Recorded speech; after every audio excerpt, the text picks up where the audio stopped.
What manner of fresh hell is this? Take it, Jimmy. Welcome, everybody. Thank you so much for joining us here at the Literary Libations here at Ken Sanders Rare Books. Thank you all very much for joining us. I'd like to say thank you very much. Cheers.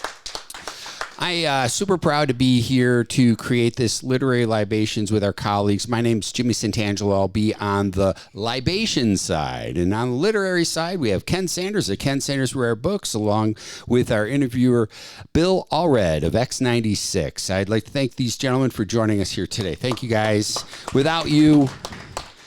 Without them, we wouldn't be able to do this, but also without each and every one of you, this is just way too much booze for the three of us to drink. That's all I'm. Or wait, no, it's not. No, it's not. No, it's not. In the middle of the day, it is.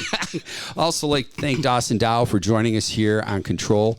Without Dawson, this wouldn't be able to happen, recording and so forth. Followed Ken Sanders' Instagram account. Follow us at the Wine Academy of UT for the Wine Academy of Utah and so forth. But I would like to hand it over. The way this is going to work, you have some sparkling wine. How did that work, the sparkling wine? Cleanse the palate, washed off your Saturday, washed off the holidays. Oh, geez, I had the in-laws in. My parents were in town. It was, family's so nice. Family's so great. Yeah. But it was nice to have everyone in, and thank you very much. And with that, thank you very much. I'll hand it over, and I'm going to start shaking up some drinks. When, we'll have you tell us about that cocktail coming up, right? Yes, we were inspired by Dorothy Parker. All right.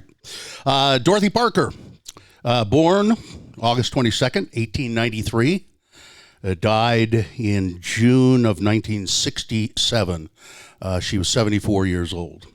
A literary success in New York with her works published in magazines like The New Yorker, Vanity Fair, so forth. She became quite popular quite quickly. She was a member of the famed Algonquin Round Table in the Algonquin, well, founding member, as a matter of fact. Yes, one of the co-founders. Yeah, she was, and one of only maybe, I think, 3 women ever who were members of that. And it was the literary highlights of the day, Robert Benchley and all of those people. And they would get together for lunch, I think, every day at the Algonquin Hotel around the table. And you correct me if I'm wrong on any of this, but and they would get soused and tell jokes and funny stories, and then they would go on about their business. And they would play word games. Yeah, a lot of word games. They loved this. One of the most famous ones is that give Dorothy Parker or whatever member, Dorothy's word one day was horticulture. Without skipping a beat, Dorothy says horticulture. You can lead a whore to culture, but you can't make her think. Horticulture. Considered one of the wittiest women of the 20th century. Parker, she always wanted to write a novel, and she felt that she was kind of a failure because she wasn't able to write a novel. She considered novel to be the ultimate form of literature. And she, as a matter of fact, she took some time off, went to France, rented a house, and said, I'm going to write my novel.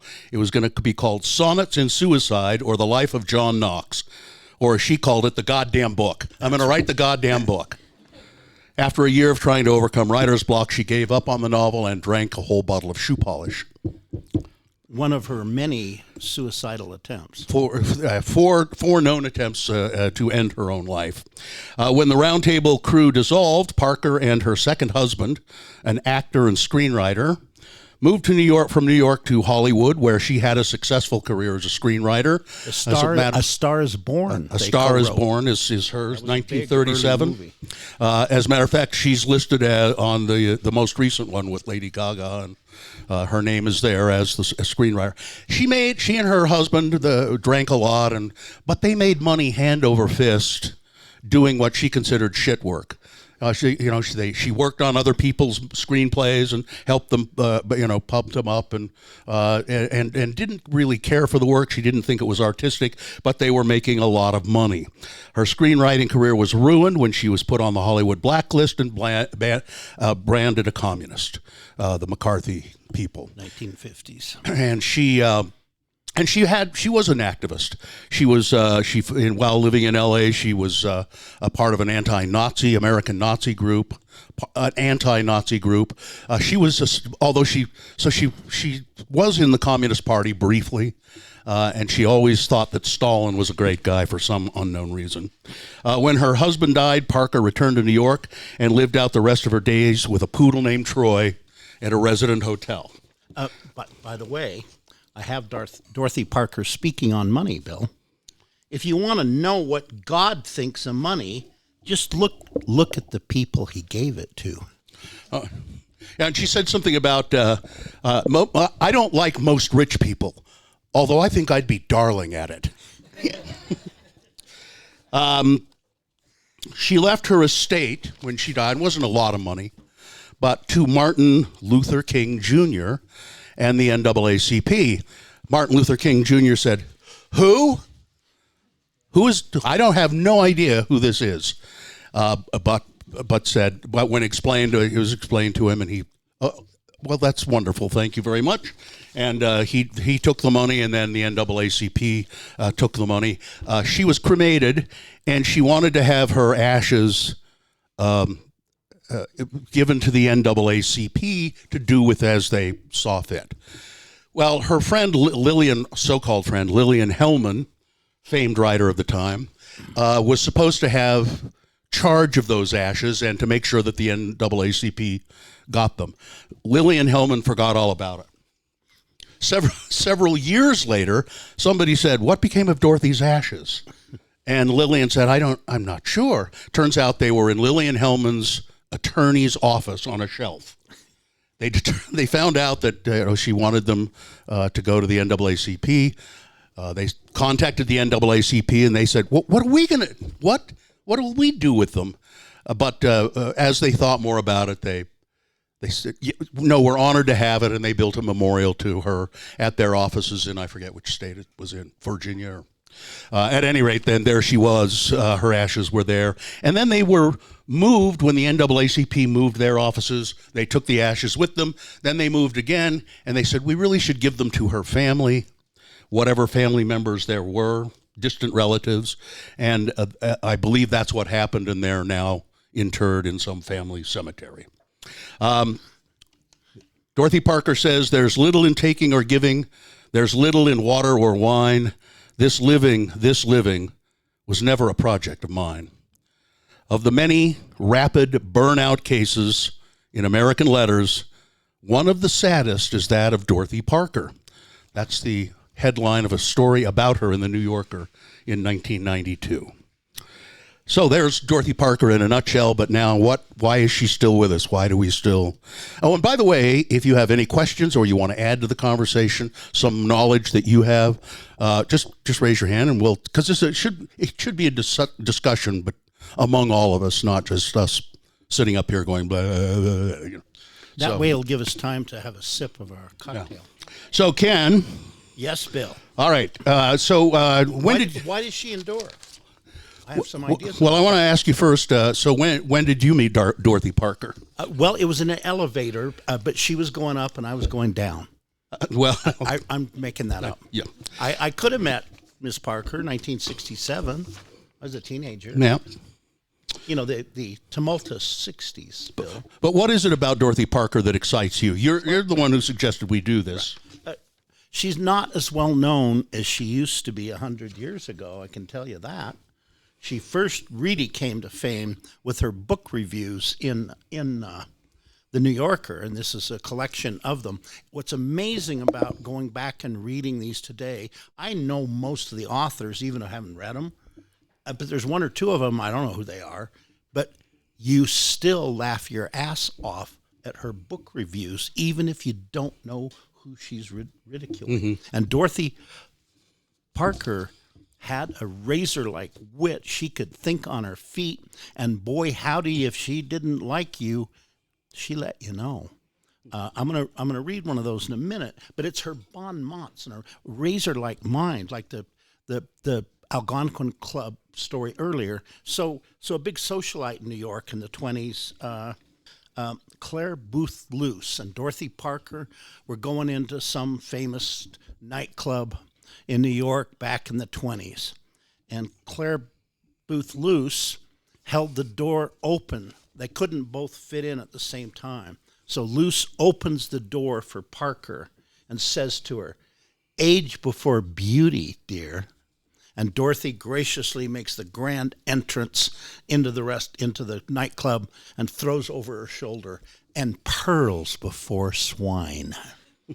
She didn't miss a beat. Amazing. Some of her few quotes. "Time doth flit. Oh, shit. It's a small apartment. I've barely enough room to lay a hat and a few friends. Brevity is the soul of lingerie." But speaking of her apartment, she shared an office years ago with Robert Benchley at the New Yorker. And she was being interviewed later in life, and she said, "Oh yes, Robert and I shared this office was so tiny. If it had been 1 inch smaller, it would have been adultery." Her book reviews really brought her to fame. One more quote about money. In terms of need of money. Money, dear. Or no, let's see. Ken, get to the mic. Ken. Get to the microphone. You have to. You can't look away and go like this.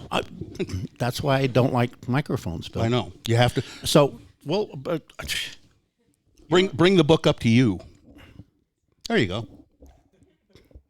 yes, Bill. Well, Ken, I'm really sorry, but this is a medium that we have to.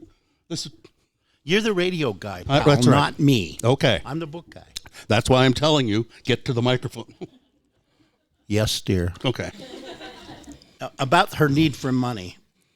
The two most beautiful words ever uttered. Check enclosed.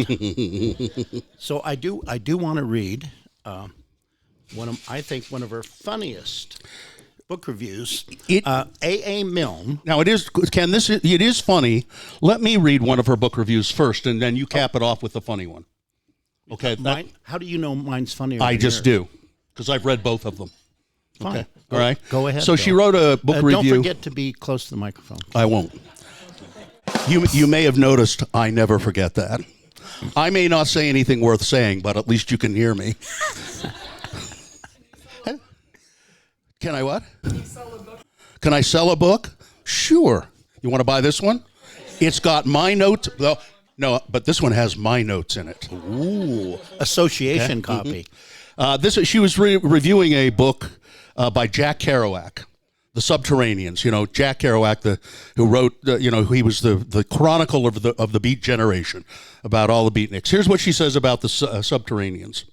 Doubtless my absence of excitement over Mr. Kerouac's characters is due to a gaping lack in me for, and I regret the fact, I do not dig bop. I cannot come afire when I hear it, and I am even less ecstatic in reading it. I honestly am very sorry about this, for who could not do with a spot of ecstasy now and then? I envy the generation its pleasure in music, and that is all I envy it for. She goes on to say about the Beat generation, they never have to be anywhere. They never want to go anywhere except just to some other place. There's little laughter among them, and they speak mainly to tell one another how great they are. Through all the wild whirl of their days and nights, they find time, or so they tell, to perform acts of love as constantly as Japanese beetles. All right. A. Milne, the beloved creator of Winnie the Pooh, my favorite books in the had world. the misfortune of having written during the 20s, during Miss Parker's tenure at the New Yorker. And this is so good, it's not very long. I'm going to read in its entirely. The chapter is entitled Far from Well. The more it snows, tiddly-palm, the more it goes, tiddly-palm, the more it goes, tiddly-palm, on snowing. And nobody knows, tiddly-palm, how cold my toes, tiddly-palm, how cold my toes, tiddly-palm, are growing. The above lyric is culled from the 5th page of Mr. A. Milne's new book, The House at Pooh Corner. For although the work is in prose, there are frequent droppings into more cadenced whimsy. This one is designated as a hum that pops into the head of Winnie the Pooh as he's standing outside Piglet's house in the snow, jumping up and down to keep warm.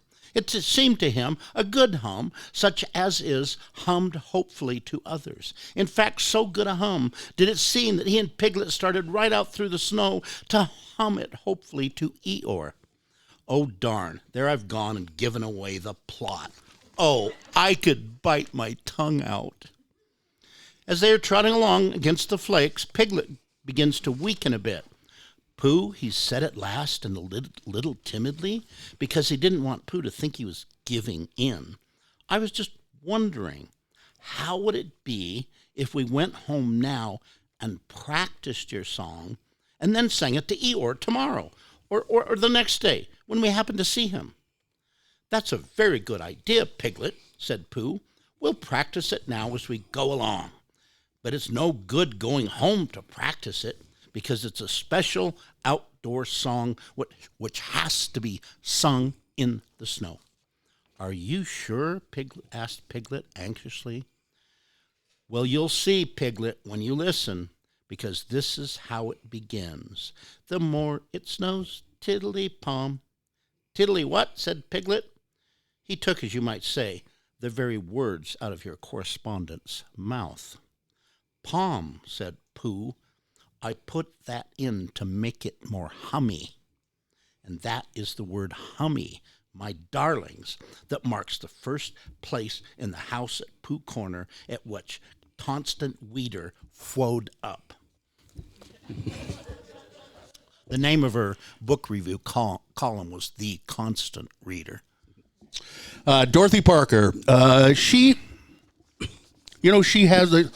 so funny, has all these clever bon mots, and yet she makes everything seem bleak as she looks at the world with a jaundiced eye. For instance, by the time you swear you're his, shivering and sighing, and he vows his passion is infinite and undying, lady, make a note of this. One of you is surely lying. She, as I read through her poems and a lot of these things, she's very bleak and sad. Bill, the name of her first collection was called With Enough Rope. Enough Rope, Publishers yeah. fought it because they thought she was referencing to suicide, which she was. What about this bleak attitude of hers do you think resonates with people so much? Because a lot of people would put this down and say, I can't read this, it's too depressing. She does depressing well. She makes depressing funny. She does. Yeah. Well, we have a drink to depressing if you wish. We can. Okay, what's the drink? So Jimmy, what we that have you've here, come up and with? everyone has these nice little cards celebrating this evening. We have the recipe. This is the Algonquin cocktail. It's a place in New York in the Adirondacks. It's a hotel, and this is a cocktail made up of rye-based whiskey. It then has 2 vermouths blended with it, a dry vermouth, and then a sweet vermouth, but not your red sweet vermouth, the Blanc sweet vermouth that we call Blanche, and then also pineapple juice, something very exceptional and exotic, blended together, and then a dash of Creole bitters. We are using Scrappies, or what's the bitters that I have there that we're using? The Reagans, thank you. And a dash of that. You heard it being shook. And let's raise a glass, Dorothy Parker, to you all. And what a great, I don't know what anyone else is doing today on Saturday, but I know what we are. Cheers. Cheers. It's been mentioned that she attempted suicide probably 4 times in her life. Never successful. She died of a heart attack at the age of 74 with her poodle Troy in her apartment. But here's something that she wrote about suicide in Enough Rope, the collection called Enough Rope. With Enough Rope. It says, Razors pain you, rivers are damp, acids stain you, and drugs cause cramp. Guns aren't lawful, nooses give, gas smells awful. So you might as well live. Because she could do it with funny. And to answer your question, here's a small excerpt. Why she endures, she told the truth, no matter how painful she told the truth. Here's an excerpt from a literary interview. Parker, the purpose of the writer is to say what he feels and sees. To those who write fantasies, the Mrs. Faith, Baldwin, Edna, Ferber, Kathleen, Norris, I am not at home. Interviewer, that's not showing much respect for your fellow women, at least not for the writers. Parker, as artists, they're not, but as providers, they're oil wells. They gush. Norris said she never wrote a story unless it was fun to do. I understand Ferber whistles at her typewriter. She wrote with great precision as well, as I found reading some of her stories. For instance, the story that's considered her best is called Big Blonde, and it's a terrific story. I just read it for the first time the other night. Beautiful detail. The descriptions of the people and what they do just come alive on the page. It starts out with, Hazel Morse was a large, fair woman of the type that incites some men, when they use the word blonde, to click their tongues and wag their heads roguishly. So men liked her, and she took it for granted the liking of many men was a desirable thing. Popularity seemed to her to be worth all the work that had to be put into this achievement. Men liked you because you were fun, and when they liked you, they took you out, and there you were. And successfully, she was fun. She was a good sport. Men liked a good sport. It's so precise, draws such a picture, and it's really sad. And the story gets sadder and sadder as it goes along, as she falls into alcoholism and string of men after men after men. And at the end of the story, well, I won't tell you. If you've read it, you know. But if you've read it before, go back and read just the last. I think it's divided into like 3 small chapters. Just the last chapter, which is 2 paragraphs or 3 paragraphs long. Just the description of her suicide attempt is just chilling, absolutely chilling. And the other thing I noticed about the story, and this is her in general, these wonderful little details. This husband of hers is leaving her. And her name is Hazel, and he calls her Hayes. Bye, Hayes, he said. Good luck to you. She took his hand and shook it. Pardon my wet glove, she said. When the door closed behind him, she went back to the pantry. But just that little, pardon my wet glove, this is him leaving her. Pardon my wet glove. I'm sorry. Amazing. From the introduction to this portable Dorothy Parker, which is really there was an early one done a long time ago, but since she passed in the 60s, they added a lot of stuff that she'd left out and really enhanced it a lot, I think. So this current in print is the one book to buy. And from it, so here we go. But now I know the things I know and do the things I do. And if you do not like me so, to hell, my love, with you. Probably this announcement caused a good deal of eye-rolling among friends who'd never noticed any particular attempts to keep her mouth shut. Even at her sweetest, allowing for impeccable manners, she was not shy about expressing herself. One of those who knew her well enough to understand she did precisely what she felt like, was the columnist Franklin Pierce Adams, who once delivered a love postcard on the op-ed page of the New York World.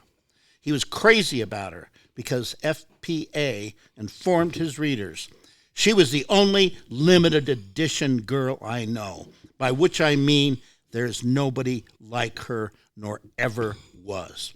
Today, still a limited edition, there is nobody like Dorothy Parker. Welcome to her world. Just read a profile on her that was written in the New Yorker back in 1992, I believe. It was on the 100th anniversary of her birth. And the article, well, the name of it, well, I think I read the name of the article. I read the first line of the many rapid burnout cases in American letters due to alcohol. One of the saddest is that of Dorothy Parker. In that profile, it said, from the age of 30 until she died at 74, she was pretty much just drunk every day. And she would get up in the morning and take a little sip of scotch, just a little one, and then take little sips of it all day long, just little sips, just to keep the edge off until she went out at night and got roaring drunk with her friends, people from the Algonquin and those people. But she did love to go out. She said, "I wish I could drink like a lady. I can take 1 or 2 at most. 3, I'm under the table, and 4, I'm under the host." So she had a wonderful sense of humor about her own dissolution, that's for sure. And then she says, somebody called for her on the phone when she was still working in an office, and she said, tell him I was too fucking busy, or vice versa. Think about it. Think about it. Well, there is a quote you sent me about her, about the Algonquin cocktail. And during enjoying it, she says, quote, "I'm not a writer with a drinking problem. I'm a drinker with a writing problem." Famously. Here's her book review of Truman Capote's new book, Breakfast at Tiffany's. Oh, yeah, I read that. His latest book, Breakfast at Tiffany's, is a collection of a short novel, or if you wish, a long short story. I promised my mother I should never use that wretched word novella, and several stories.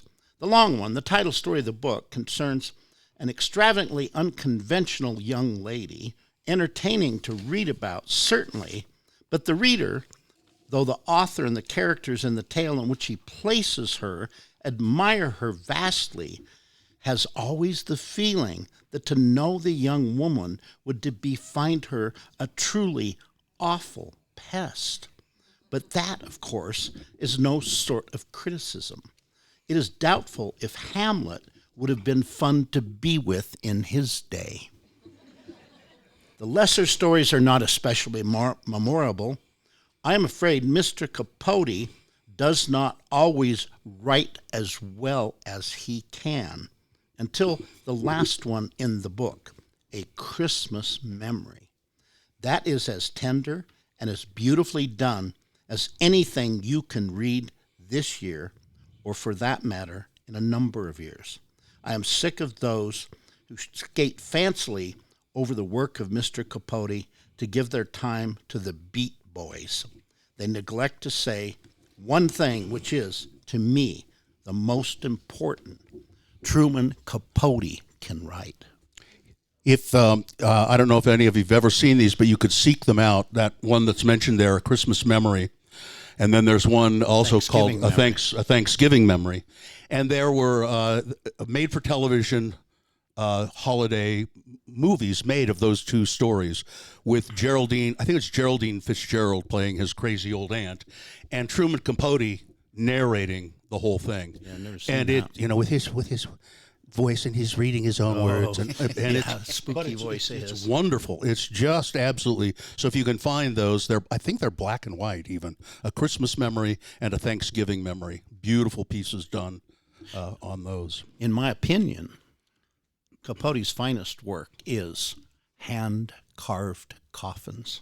I don't know that. Not the one you In Cold thought Blood. I was going to say. I thought you would say In Cold Blood. I think that was just total exploitation on Capote's part. Yeah, but done really well. I'll grant you that. Yes. And then he ruined his own career. What was the last book that he worked on? And he ruined his own career because he was talking about all the social. He just spilled the dirt on all the socialites he hung out with, and What's the name of that book? Yeah. But back to Dorothy Parker. You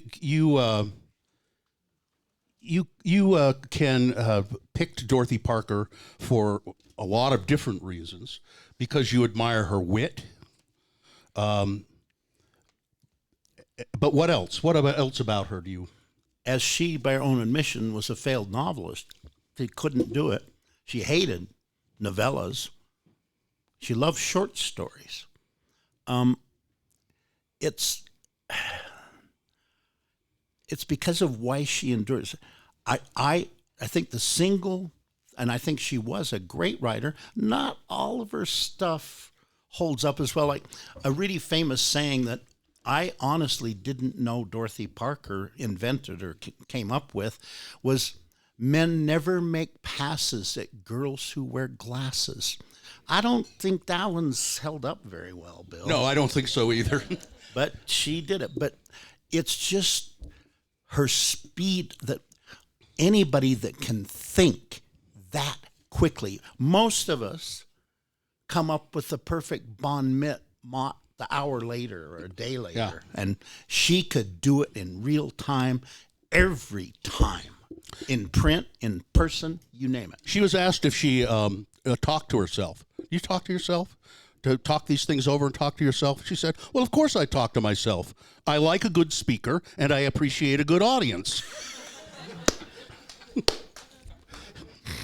I still like telling him I was too fucking busy, or vice versa. Oh, there's another one like that. Wait a minute. Ducking for apples. Change one letter, and it's the story of my life. She said, mostly when people would ask her, why do you write? She would say, for the money. And I mean, she was serious about that. It was the only, she said, it's the only way I know how to make money. And so I write for the money. At the American Writers Congress in 1939, Miss Parker delivered a speech, "Sophisticated poetry and the hell with it." I don't think any word in the language has a horrider connotation than sophisticate, which ranks about along with socialite. The real dictionary meaning is none too attractive. The verb means to mislead, to deprive of simplicity, make artificial, to tamper with, for purpose of argument, to adulterate. You'd think that was enough as far as it goes, but it's gone further. Now it appears to mean to be an intellectual and emotional isolationist, to sneer at those who do their best work for their fellows and for their world, to look always down and never around, to laugh only at those things that are not funny.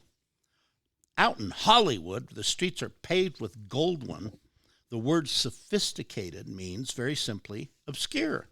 A sophisticated story is a dirty story.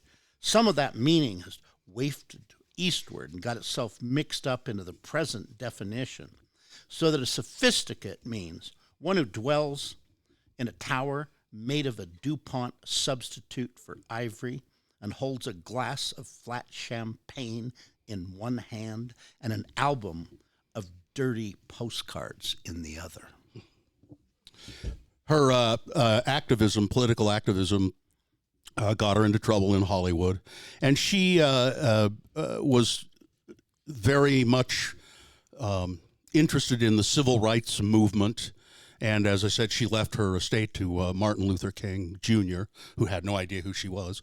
And I didn't find much of her writing about it. Now, I haven't read tons of Dorothy Parker, but there's a story in here called Arrangement in Black and White, which is very much about racism. And it's about a woman who is a socialite, and she's at a party where they're hosting for a famous black singer. And I think it's like a Paul Robeson type, probably an opera singer, but he's very famous. And this woman at the party wants the host of the party to introduce her to this man because he's a celebrity, and she's so excited to meet him. She says, her husband, my husband Burton, he's a racist, but I'm not a racist. Now me, I don't feel racist things at all. I mean, I haven't the slightest feeling about colored people. Why? I'm just crazy about some of them. They're just like children, you know, like easygoing and always singing and laughing and everything. Aren't they the happiest things you ever saw in your life? Honestly, it makes me laugh just to hear them. Oh, I like them. I really do. Well, now then, listen. I have this colored hairdresser. I've had her for years, and I am devoted to her. She's a real character, I want to tell you. I think of her as my friend, and that's the way I think of her. And I say to Burton, my husband, well, for heaven's sakes, we're all human beings, aren't we? It's just so unself-aware that it's incredible, and then she gets to meet the guy, and he's very cordial, and they chat for a second. She said, "I like him. I haven't had any feelings at all because he's a colored man. I like him just as natural as I would like anybody else. I talk to him naturally and everything." But honestly, I could hardly keep a straight face. I kept thinking of Burton, my husband. Oh, wait till I tell Burton that I called him Mister. Wow. No, not a racist. No, not Pretty a racist. dated. Pretty dated. Yeah. So, No, it's not. Unfortunately, it is not dated at all. Well, no. I can tell you, you could find 100 people in Salt Lake City in a half an hour who are like that. Well, I'm not racist. No. I think they're, yeah, you know. So here's a little, too long to be a bon mot. And then there's the nurse who tells me she's afraid she's an incorrigible flirt, but somehow she just can't help it. She also pronounces picturesque as picture skew and unique as unique, and it is amazing how often she manages to introduce these words into her conversation, leading the laughter herself. Also, when she leaves the room, she says, "See you anon." I have not shot her yet. Maybe Monday. Dorothy Parker said, "I don't care what's written about me as long as it's not the truth." Please don't tell the truth about me. It's just so odd that, and I think this is what makes her so great, is that we can sit here and we will laugh, and she led it's a tragic life. It was just just Amen. not really a happy moment there, but and she never lived up to her own expectations, I would say. There's a Utah writer like that we'll get around to eventually. Wallace Thurman. How many of you have heard of Wallace Thurman? Utah-born author, graduated West High School, attended the University of Utah in 1915, and went on to found a legendary literary magazine in the Harlem Renaissance with Langston Hughes. Wallace Thurman. He was a gay black man from Salt Lake City about the time D.W. Griffith's Birth of the Nation movie brought the Klan back alive in this country. He wrote 3 novels. He was raised by his grandma, who was a co-founder of the Calvary Baptist Church here, the first African-American church in Utah. And he wrote 3 novels, The Blacker the Berry, my memory's going, and 2 others. And he died in 1932 at the age of 34 of lifelong alcoholism and TB. We'll get around to him sometime. Dorothy Parker said this after terminating a pregnancy, and she had an abortion. She said, "The trouble was, I put all of my eggs in one bastard." It's funny, but it's pathetic. Damning. It's so Damning. sad. It's just so sad and bitter. But true. The best way to keep children at home is to make the home atmosphere pleasant. and let the air out of the tires. And practical. Yeah, very practical. Very practical. Speaking of sex and homosexuality, she had this to say about sex. Heterosexuality is not normal. It's just very common. It's like everybody has a kind of a touch of it, don't they? Aren't most of us sort of heterosexual, really? But some of us are not, but that's okay too. She said she wanted her, and it was her epitaph, and I believe the NAACP did put this on her memorial. She said, "I would like it just to be, excuse my dust." Her ashes, excuse my dust. Well, should we let Dorothy have the final word? Yeah, or any questions or comments? No, yeah, you guys are supposed to participate. Yeah. We're just going to sit here and babble if you don't stop us. That she wanted to die on a dark, cold, rainy day, but it was warm and sunny and bright. So maybe that was the final. Another disappointment. She should have gone to Alaska. The final disappointment. Yeah. And she ran through a bunch of dogs. I think she always had a dog in her arms. Mm-hmm. Yeah, the only one I saw mentioned was Troy, the poodle, which I thought was a great name for a dog. I bet she would have made some sort of pun about some of her boyfriends and husbands being dogs. I would imagine. I would think that would be Dorothy Parker-esque, don't you? Well, she says, I require three things in a man. He has to be handsome, ruthless, and stupid. Which is why both of my wives married me. Oh, wait, I got to cross off the handsome. 2 out of 3 ain't bad. Yeah, ruthless and stupid, but that's me. Ruthless and stupid.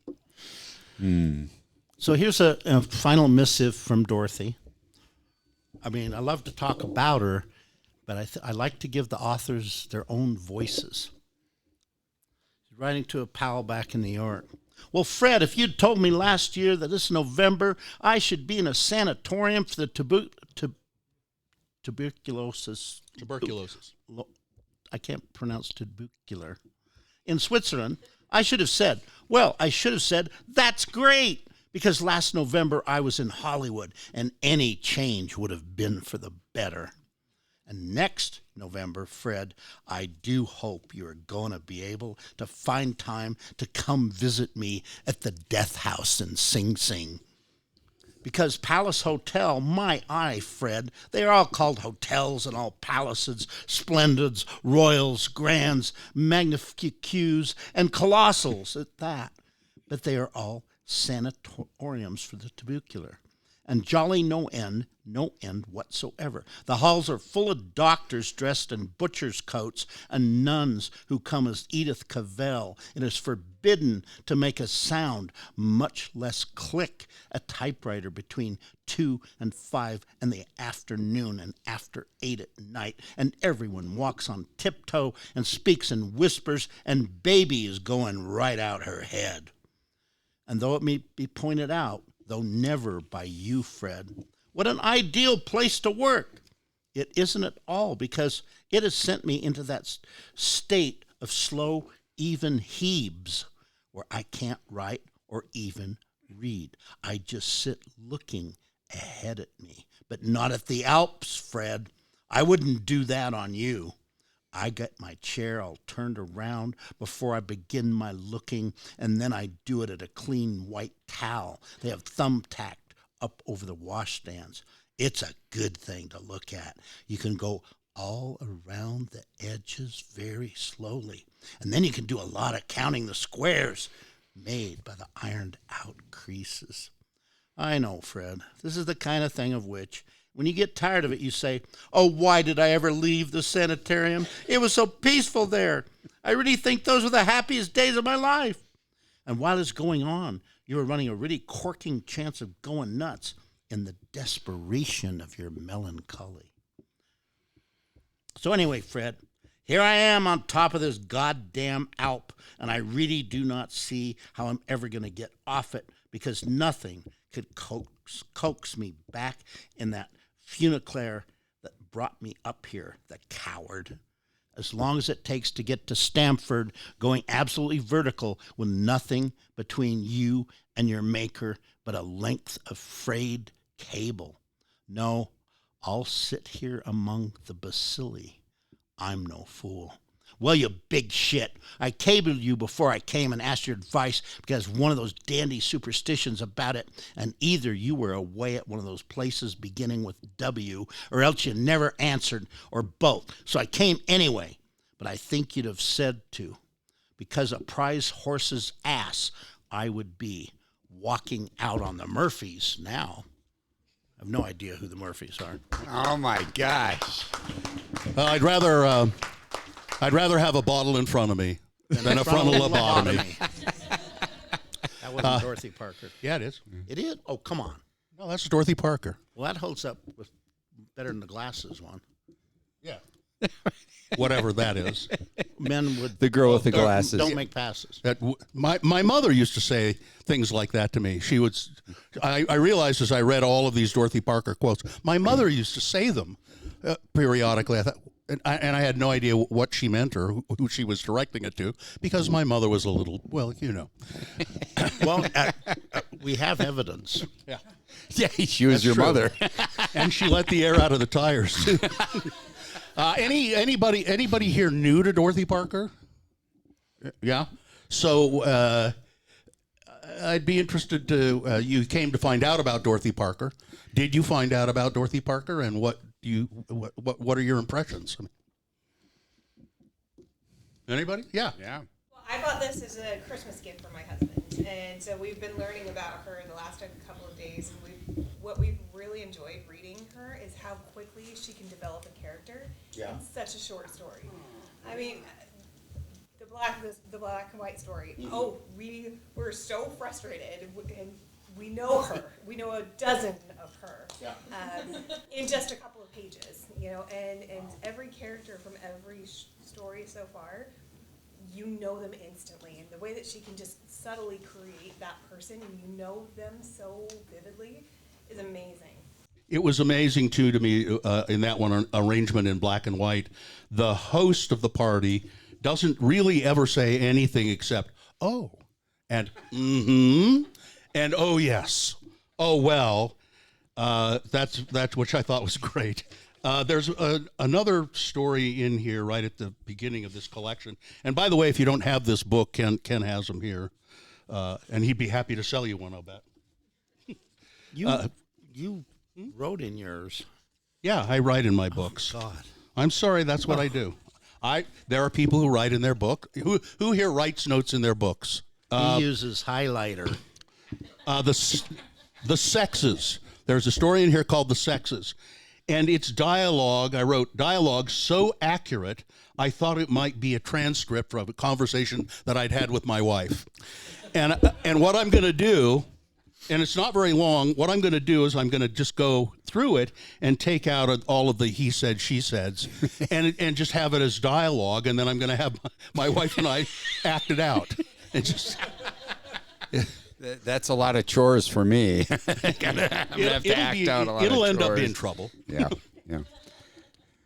So yeah, she's just really good with. She can set a whole scene, and really all that is dialogue. It's just a man and a woman talking to each other, and starting out not understanding each other, and then finally coming to some sort of an understanding. But why did you say that? That makes me sound mean. No, I didn't mean it to make you sound mean. It's just what you said. It's just like a normal conversation you have with you know. We laughed about it. I laughed at the gaslighting that she does, and he was a little flustered. Yep. So Dorothy Parker, 50-minute hour. Dorothy Parker, 50-minute hour. A little therapy going on. A little therapy. Anybody else comments about Dorothy Parker or what you think yeah. Just curious I'd love to hear your guys' take on like the relationship between humor and wanting to kill oneself. That's A funny thing happened to me on the way to the gallows.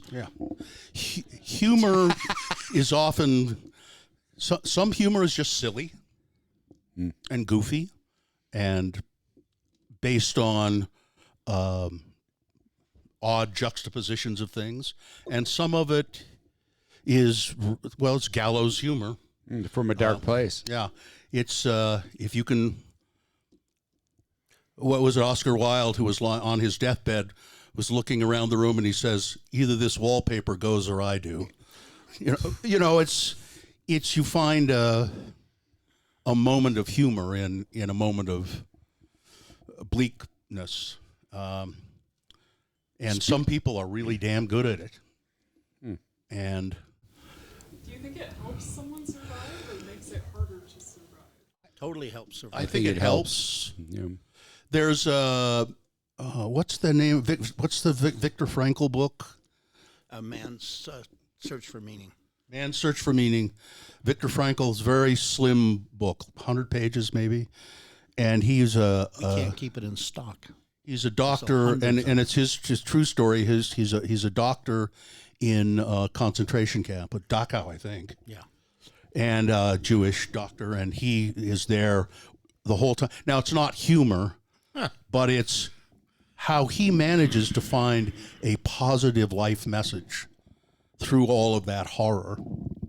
And I think humor is another way of doing that, finding a positive message, or it's a distraction maybe.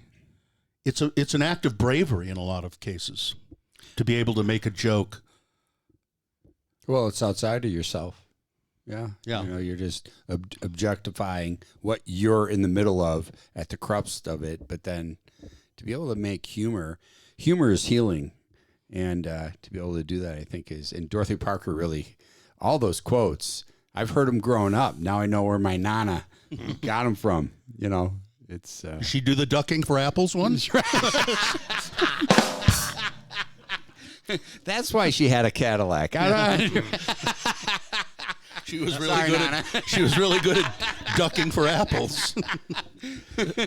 Speaking of Oscar Wilde, as you did, he was another pretty rapier wit.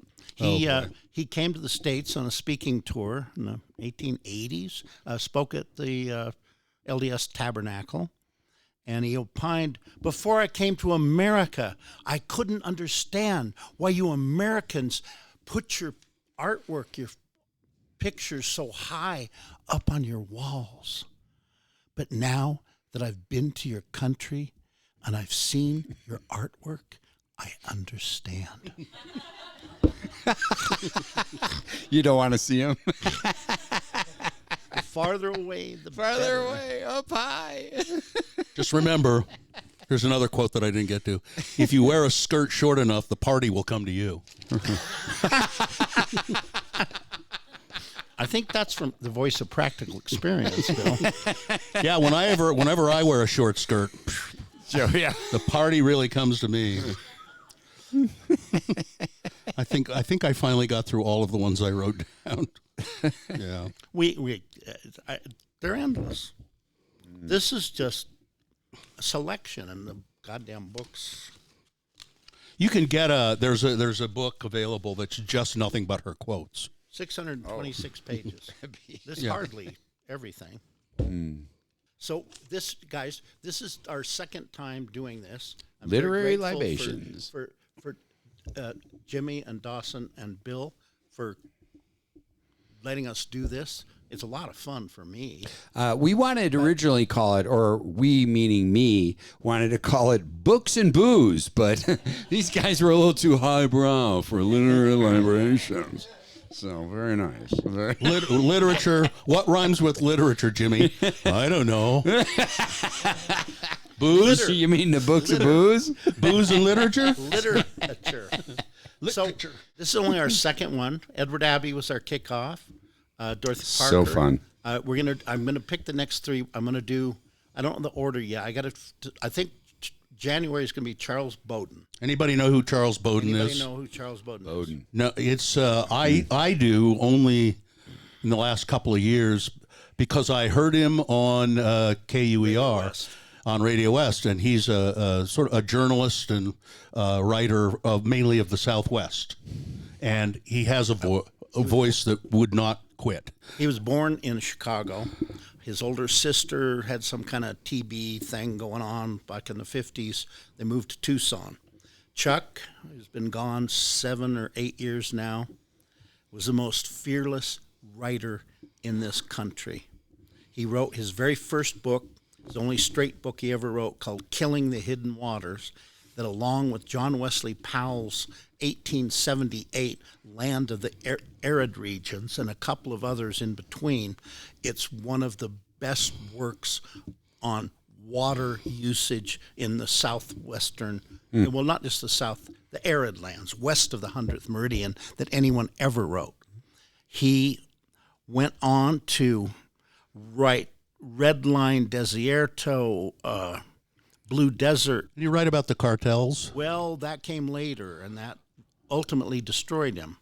He was the first American journalist to ever write about all of the women being tortured and raped and murdered in Juarez, Mexico. He discovered the head of the Juarez cartel, Amado Carrillo Fuentes, and he started writing about him. He published the first known photograph of Fuentes in GQ. Amado Carrillo Fuentes published Chuck's name and home address on the front page of the Juarez newspaper. Chuck went down there and stayed around the compound 24 hours smoking cigarettes as a fuck you to Fuentes. Fuentes sent some sicarios, assassins, to the hotel 3 blocks from Chuck's house. Well, he wasn't there that night. They shot the place up and killed 2 people. Amado Carrillo Fuentes died on a plastic surgeon's operating table getting a new face. And up until 7 years ago, Chuck Bowden was still walking around. He died in his sleep of a heart attack in the middle of the afternoon. Great storyteller. Oh, my God. He said, Ken, you follow? Fuck no, Chuck. Just slow down. No one can follow you. Doug Fabrizio, the host of Radio West, if he and Queenie, the producer, if I was having Chuck up here, they would beg me, we need Chuck. Will he come on the show? They had to go through me to get to him. And Chuck loved doing it. And Doug, they have all these tapes recorded. Well, as a matter of fact, it was Doug that gave me the Chuck Bowden book that I have. Doug gave that to me. He did get sucked into that whole drug madness.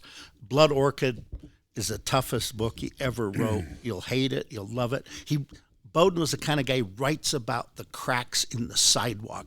He writes about things none of us want to know anything about. But he does it in such an original way. He and Alice Leora Briggs did this. It's not a graphic novel, but it's this crazy novel about Juarez that this little old lady that looks like a Mormon grandma, what comes out of her pen and out of her mind is just absolutely fucking terrifying. If you saw her in person, you'd never be scared of her. You wouldn't suspect a thing. But the drug books after Blood Orchid, he wrote Down by the River, Shadow in the City, at a time when nobody was covering this stuff. It's kind of So that's next month. Let's just give you a What little head other start on it. terrifying months do you have? That's a little head start. I don't have February figured out yet. I haven't picked, but March I'm going to do Wendell Berry, like Edward Abbey, like not Dorothy, like Bowden, like Wendell Berry. How many people know Wendell Berry here tonight? Wendell Berry is a Kentucky When are we farmer. going to do Jacqueline Suzanne? Is the first and never good for you, Bill? It's getting warm. Wendell Berry's a Kentucky farmer.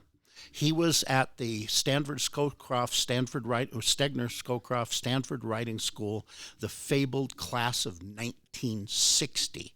In it was Edward Abbey, Wendell Berry, Ed McClanahan, Robert Stone, Tilly Olson, Ken Kesey, and you name it. It was the most fabled literary class ever in the history of the world. Oh my gosh. And they were all unknowns, most of them unpublished. I'd like y'all to come up and see this picture of Dorothy Parker that I have here. Oh, boy. It's it was the picture that she that accompanied her profile in New Yorker, the one that I quoted from. This is the one they chose to show of her. I hate to see the ones that didn't make the cut. Pretty sad. Pretty sad. No, Thanks for but- coming, you guys. Thank you very much, everybody. Thanks for supporting Literary Libations. Thanks, Ken Sanders, for hosting in his space. Ken Sanders Rare Books. Bill Allred from X96 Hosting. Dawson on Controls. Thank you very much. I'd like to thank the staff here at Ken Sanders for setting all this up. And I'd like to thank each and every one of you for the support. Thanks, everybody. Have a great Saturday.